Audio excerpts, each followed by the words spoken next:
each and every one of them is individual and different, you know.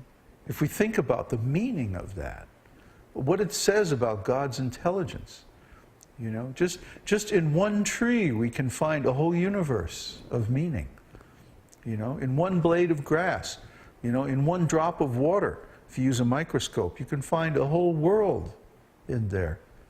And it's all full of meaning for those little creatures that inhabit it. You know? And what about our world? What about our human world? What is the real meaning of this?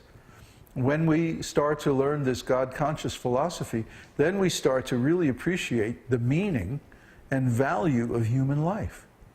This human life is so valuable that even the demigods want to take birth as human beings so that they can perform this process of devotional service and get liberation. There's so much enjoyment and so much sense gratification in the heavenly planets that they don't have time, they can't perform the process. Just like there's so much suffering in the hellish planets, they can't do it. But here on earth, there's not too much enjoyment and there's not too much suffering. It's kind of in the middle. So we have the facility, we have the intelligence, we have the knowledge in the Vedic scriptures, and we have the opportunity if we decide to do it. The only thing that's standing between us and pure devotional service is our own foolish attachments to material things. All those things are going to go away sooner or later. So why not put them away now and clear the decks for real devotional service? Because this is the meaning of human life. See, this gives life meaning. Whereas if you hear from the rascal scientists and the demons and politicians and people like that, they take meaning out of life. They make life meaningless, valueless. See? So if your life has no meaning, if your life has no value, then you're going to more easily surrender to being exploited by corporations and governments and war and politics and all of this other nonsense. But we don't accept that. We say, no, life is more meaningful than that. Life is more valuable than that. I'm not going to waste my life like prostituting my intelligence to some corporation. I'm going to use my life to serve Kṛṣṇa. I'm going to engage my intelligence in planning out and figuring out how to spread this Vedic knowledge all over the world. I'm not going to waste my time here. You know, just paying some bank manager's salary with my mortgage payments. I'm not going to do that. That's stupid. Why don't I instead benefit thousands of people by sharing this knowledge? You see? The meaning is greater, the benefit is so much greater. And anybody can do this. That's the thing that always blows my mind. This is not rocket science. Anybody can read Bhagavad-gītā and just repeat the same philosophy and teach it. But why few people do? Because they haven't realized it. They have allowed the impersonalists and the religionists and the politicians and the other people who want to exploit us to suck the meaning out of Bhagavad-gītā by misinterpreting it as some kind of mundane scripture. I mean, you know, for example, Mohandas Gandhi was supposedly a very spiritual person. But he is one time quoted as saying that, I don't believe that any historical person such as Kṛṣṇa ever existed.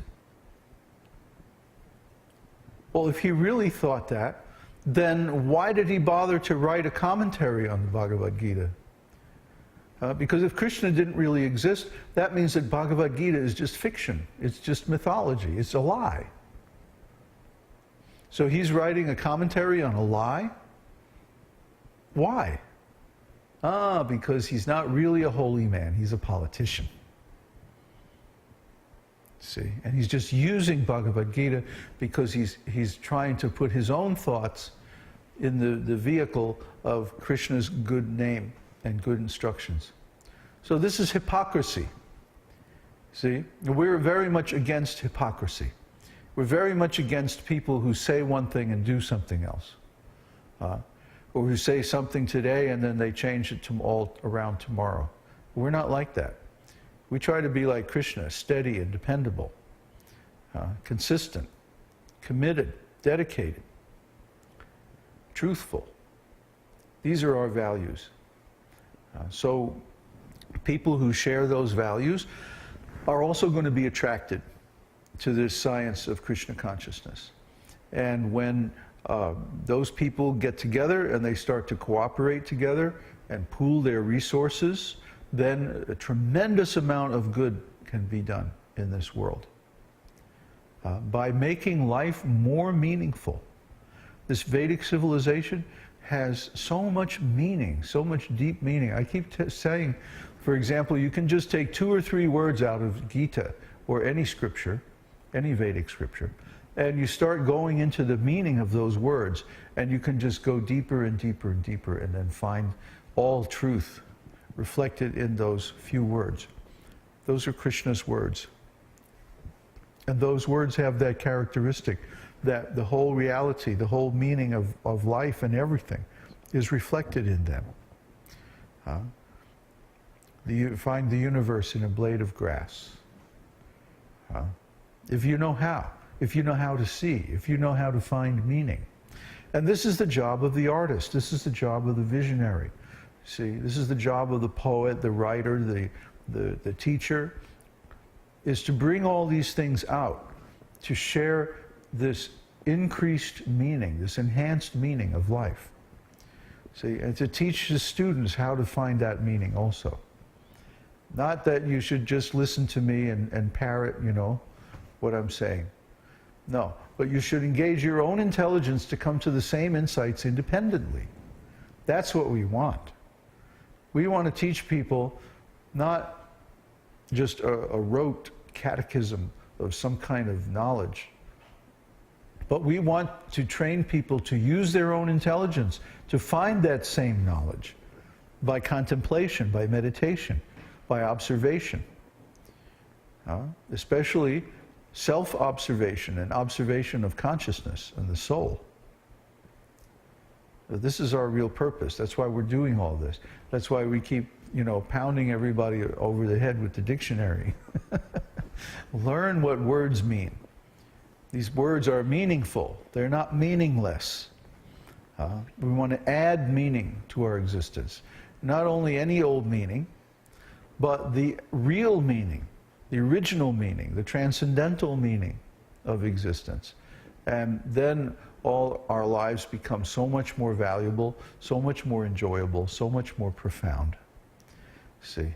And this is the real purpose of human life. So, everybody's nodding. Are there any other questions? No? Pete? I have a two-part question in the context of Govardhan Hill. Uh-huh. Am I? Is it on? Oh, no. Can you hear it? Okay, no. Okay, I have a two-part question in the context of Govardhan Hill. And the first one was with Indra. So when people do sacrifices to demigods such as Indra, how does Indra benefit from this? Is he getting some pleasure from this, some sense gratification from the sacrifice? He's getting punya. I don't understand. I don't know what that is. He's getting good karma. So when people do sacrifices to the demigods, they get helps them remain demigods. Oh, wow. Yeah, that's how you become a demigod, is by accumulating good karma. Okay. And then the way you stay a demigod is by continuing to collect good karma. So this is why Indra got so angry when just a small village of cowherd men changed their worship. That's right, yeah. He felt that he was being deprived of his rightful share of their work and their sacrificial performances. Punya? Yeah, punya means good karma. Okay. The results of sacrifice.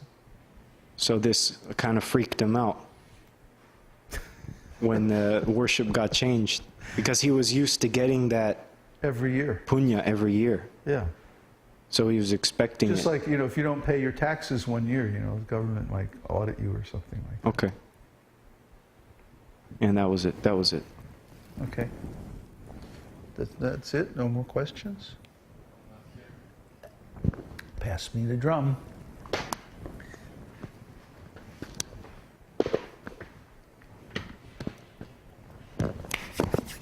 Good. Thank you. Take the harmonium. Who? You're